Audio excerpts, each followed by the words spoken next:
allaying fears that the end of the furlough scheme at the end of September would trigger an immediate rise in job losses. The government will argue that that means the furlough scheme was £70 billion well spent. Simon Jack, BBC News. And let's talk more about the job situation with David Morgan, who's the head of sales and marketing at Humberside Engineering Training Association.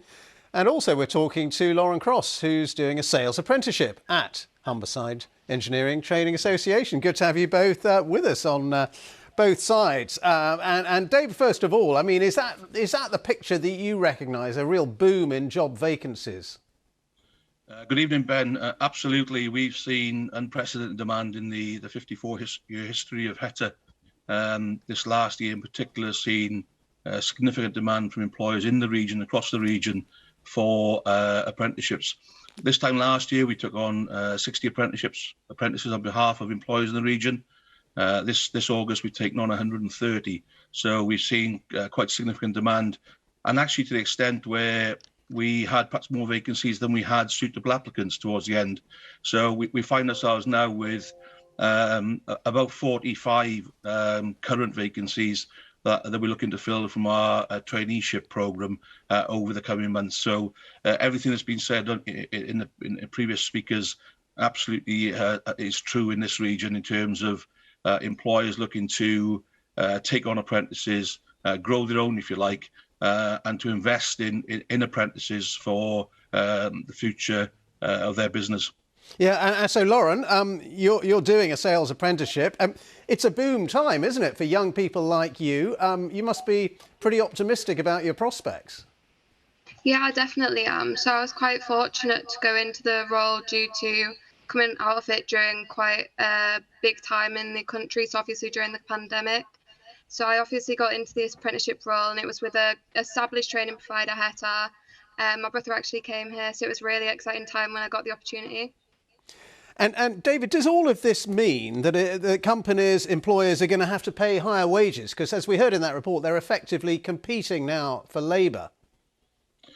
Yeah, but I think there's clearly some evidence out there of wage inflation. I think one of the things that you can do to mitigate that, of course, is to take on young people and to develop those young people yourselves. So you have a continuing succession of apprentices coming through your organisation, succession planning, enabling those with slightly higher skills to move up into the higher level jobs that we know are prevalent in this sector in particular. We know that level 4, level 5 skills are the future of engineering. So bringing in a level 3 apprentice allows you to promote those people internally. And also to perhaps mitigate that risk and to control that wage inflation internally within your business, because I guess the danger is that you go to look to headhunt from other organisations, and in doing so, that drives the wage inflation agenda. So perhaps apprenticeships are one way of reducing that wage inflation phenomenon, if you like, and actually sort of mitigating the risk as an organisation.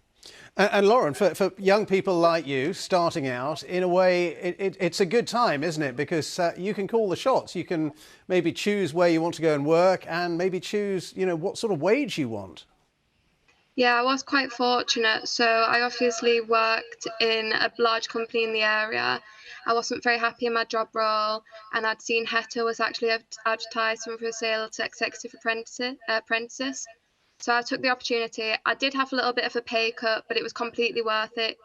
The world is my oyster at the moment. And David, we hear a lot from the Prime Minister about the need to pay workers more, that in a way we've been too reliant on cheaper labour from abroad. Do you agree with that? And do you think that is going to happen? I think what's interesting, Ben, is that obviously the starting wage for an apprentice is £4.30 per hour.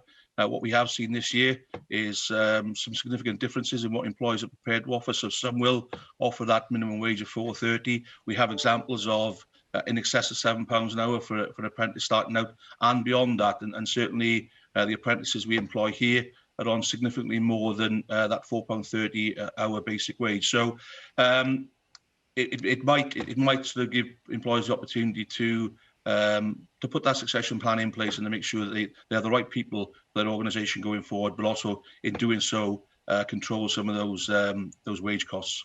And Lauren, just finally to you, I suppose it must have been a tough time for everybody, during COVID, during the pandemic, a lot of uncertainty about job prospects and employment prospects. But now, as you say, you know, a lot of job vacancies and well, in your case, as you say, the world is your oyster. Mm. Yeah, so obviously I do work at HETA and I have seen such demand since I've started for engineering apprentices. Loads in the sector. There is so much high demand. There's more jobs than there actually are people. So what I'd say to anyone in education is definitely look at apprenticeships because it just offers you so many more opportunities. Well, that's great to hear. Thank you so much for talking to us. That's Lauren Cross, who's doing a sales apprenticeship at the Humberside Engineering Training Association, and David Morgan, who's head of sales and marketing there. Thank you both. Thank you.